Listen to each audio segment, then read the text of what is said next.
Nga kapatid, ano bang mapapala ng isang tao kung sabihin niyang mayroon siyang pananampalataya, pero wala naman siyang mabuting gawa? Maliligtas ba siya ng ganyang pananampalataya?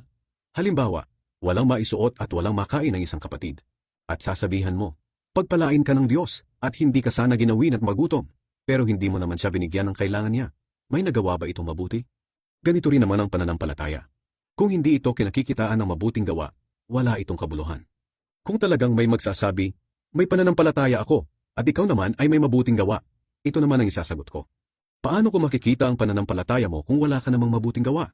Ipapakita ko sa iyo na may pananampalataya ako sa pamamagitan ng mabuti kong gawa. Naniniwala ka na may iisang Diyos? Mabuti yan. Pero kahit ang masasamang espiritu man ay naniniwala rin, at nanginginig pa nga sa takot. Ikaw na walang pangunawa, gusto mo bang patunayan ko na walang kabuluhan ang pananampalataya kung walang mabuting gawa? Hindi ba't itinuring na matuwid ng Diyos ang ninuno nating si Abraham dahil sa mabuting niyang gawa, nang ihandog niya sa altar ang anak niyang si Isaac? Makikita mo na ang pananampalataya niya ay may kasamang mabuting gawa. Naipakita na tunay ang pananampalataya niya sa pamamagitan ng mabuting gawa. Natupad ang sinasabi ng kasulatan. Sumampalataya si Abraham sa Diyos at dahil dito, itinuring siyang matuwid. Tinawag pa nga siyang kaibigan ng Diyos. Dito niyo makikita na itinuturing na matuwid ng Diyos ang tao dahil sa mabuti nitong gawa at hindi dahil sa pananampalataya lamang.